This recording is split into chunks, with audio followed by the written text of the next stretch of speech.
Hello, you're welcome once again to my YouTube channel. My name is Beatrice Kimpi. I'm glad that you've chosen to join me today. This is the space for reinversion, self-improvement, refinement in areas of marriage, parenting, motherhood, finance, health, beauty and fashion, and everything around that. If that's the kind of content you're interested in, please consider subscribing and let's grow together.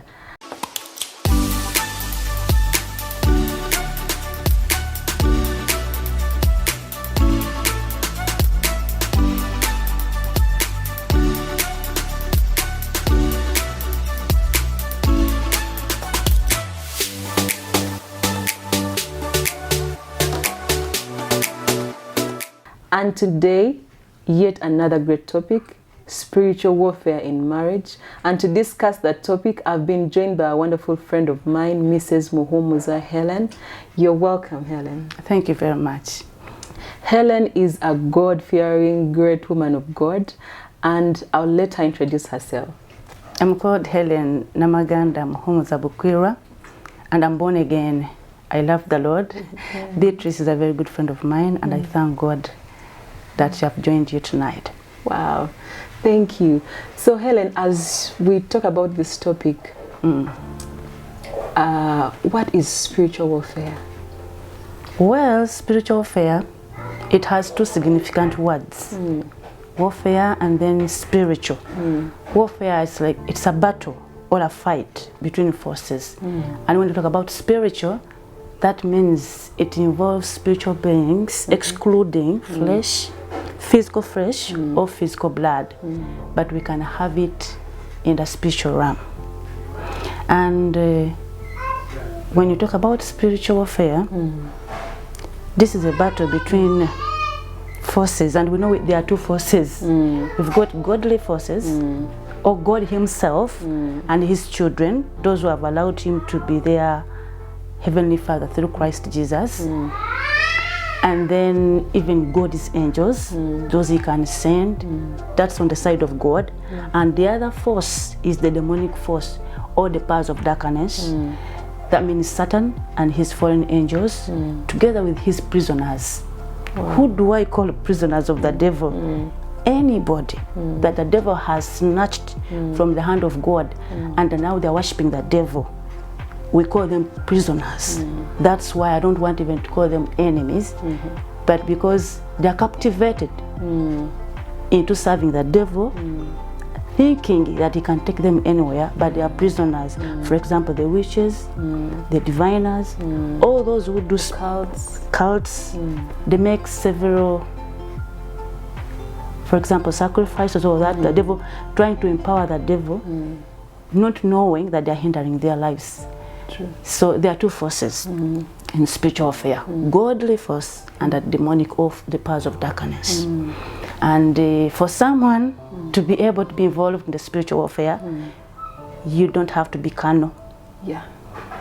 We said in our description of spiritual warfare that it doesn't involve the physical being or flesh.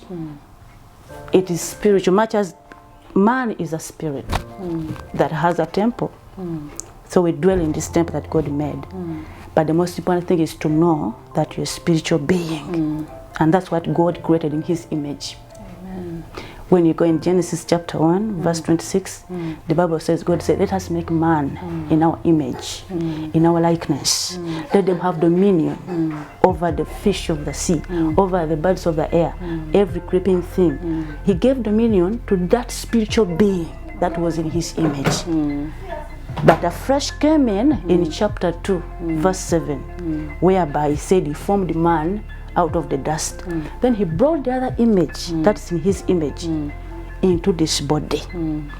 So for us to be able to be involved in the spiritual warfare, it is the other inner man that was made in God's image who can withstand the powers of darkness.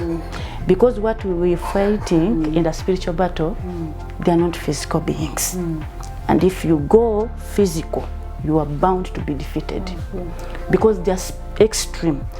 And when man fell during the fall of Adam, that power was stolen from man by the Satan, and we became weakly and we could not even fight any evil spirit, not until Christ came and he paid for the sins of man, and actually we were really empowered when he said that, actually when he resurrected, he said, authority in heaven and on earth has been given to me. Go into all the world and preach the gospel, and these signs will follow those who believe. You shall be able to cast devils, to heal the sick, and all that. In doing that, it is the spiritual man doing it, not the carnal man. Okay, so how then do we do spiritual warfare in marriage? Is it even necessary? Actually, if you cannot engage in spiritual warfare in marriage, your marriage is bound to fail. Marriage is a broad thing. It involves initially a wife and husband, let alone God joins you with the kids. You've got parents on both sides, the husband's parents and the wife's parents. It involves sometimes even friends. So there are many things that happens in a marriage. But remember, whatever happens on earth here is influenced spiritually. If it's not influenced by the power of God, then it is influenced by the powers of darkness. And you, I will say the ladies, because we are the master planners of the house, actually the intercessors of the house. If you're not spiritual, the gatekeepers, surely, then you are bound to fail. You said, how do we engage into spiritual battle? First of all, you must be spiritual. Spirituality is not measured by how much words you utter out, or how many hours you spend in your closet praying, crying to God. No. The most important part is your inner man and your mind. After you have engaged into the enemy, actually you have engaged into spiritual, you have to ensure that your heart is clean, pure, and you're connected to God. Without Christ, you can't be connected to God. When you accept Christ, you are rebirthed. I told you, when man sinned through Adam, that authority had been stolen by the devil. So through Christ, we are reinstated into that authority and the power to dominate the powers of darkness. But remember, still we have the body, and it's a great enemy of our souls. They are contrary, as the scriptures say in Galatians, that they actually, Galatians 16, that they compete, and you cannot actually overcome the flesh if your soul or your spiritual man is weak. So the inner man has to be stronger than your flesh, and you have to suppress this body to be able to first defeat the devil in your heart and the devil in your mind. Cast him out and let the Spirit of God dwell in you to drive you to be able to stand for your marriage. That means for your husband, for your children, for your parents on both sides. And it should be you to control everything spiritually, and they will manifest physically. Amen. How? Because when we go into prayer, there are many obstacles. The devil can even use your kids to make you angry, can even use your husband to make you mad, anything, even your in-laws, they can be a problem. Because it's not them who are a problem, like I said, anybody can be a prisoner of the devil if they allow to be used by the devil.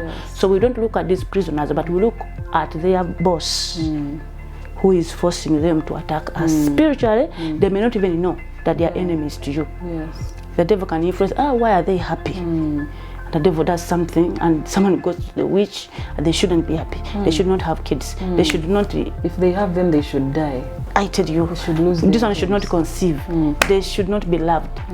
So you don't look at the prisoner. You go to God and you allow him in your heart. Love. When you love God, you want to please him. And he said, be pure, like I'm pure.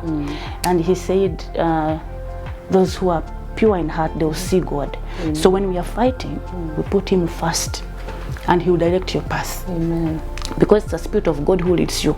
He can even reveal mysteries that you never expected. He can show you one of the prison of the devil trying to do witchcraft. When I say prison, I just know it's a human being. being used and doesn't actually know that they're being used. Actually, they might think they will never be known, but God reveals them to those who have allowed Christ to dwell in their lives. So it means that someone, as a wife, you need to have, or as a partner, you need to have a personal relationship with God. Absolutely. And without that, you cannot defeat the devil. Like I said, spiritual battle is not the number of hours you spend shouting or no. The power has to come from God, and through purity He helps you to overcome the evil of your heart, hatred, anger, unforgiveness, impatience. Because if you are to fight, you have to be patient. In battle, you plan. You plan. Yes, you plan. How am I going to, for example, when you've just gotten married, there can be quarrels immediately. And you say, why? When we are dating, they were not there. Because you don't know this person, who's just come into his life, and you don't know him. There is a pastor who said, and he always says it, that people actually who are single, they have less battles. Yes. And when we are busy praying for husbands, believing God for husbands, we think that when we get that, it'll be perfect. It will be enough. It will be perfect. I believe you've been married for some time. I've been married for some time, and we've realized that actually the battle has just begun. That's the thing. Yes. Why? Because they were fighting a battle for an individual person. Maybe with it, you are like expecting an angel, God to bring a man who is like an angel. Yes. But when you get married, how can I say, your battle, the battlefield increases. Yes. Because it involves praying for your life, for your husband's forces that are affecting him, your in-laws, your parents, your kids to come, finances, all aspects of life. The future of your children. Yes. So actually the battle will have just begun when you get married. And just a caution, I hope the ladies watching this know that unless someone is really a pastor and they're forced to go to a closet, but even pastors, us wives are the arm bearers, like the way they held Moses' hand. That's the truth. We are the arm bearers of the family of the husband. That is the thing. It's a daily prayer in the heart, not even that maybe at a particular time I'm supposed to be praying. We walk praying in our inner man. Lord, don't allow this. Sometimes someone can even, for example, in a taxi, if you're using a taxi, someone can annoy you. But the Spirit of God will tell you, don't respond. Instead of you backing at them, apologize. Say, I'm sorry if I hurt you. You have to be alert. Why? Because if you don't keep that alertness, your doors will be opened and you can be ruined. Prayer is not in the closet only. In the closet, you ask God, where are my weaknesses? Where did I open the door? Then you repent, and He shows how should I pray. And sometimes it not even be prayers. It can be an action. He can tell you fast, or He can tell you give this seed. He can tell you whatever the Holy Spirit tells you. Obey immediately. If He tells you to fast today, say, but I had planned next week on Monday. You're failing. Because the devil, God sees in the spiritual realm that the devil is targeting you today, and for you promising to fast the next day, then you're defeated. There are many scenarios. There's even one whereby God actually was warning me. I didn't know what was going to come. He told me to sow a seed. I did immediately. Actually, when I did it, my enemies were defeated. Amen. He directs. Don't let people speak to you without you hearing from God. Some can mislead you. Yes. But if someone tells you God has said this, go before Him. Are you the one? Amen. Yes. Thank you so much. Our viewers, that has been it for today. I hope you've picked a leaf, a thing or two. Yes. Thank you for watching this far. Please consider subscribing, liking, commenting, sharing this video to audiences so that we can reach many families and strengthen one another and become better to the glory of the name of God. Yes. I remain Beatrice Kimpi. Thank you so much for watching. Till next time, bye.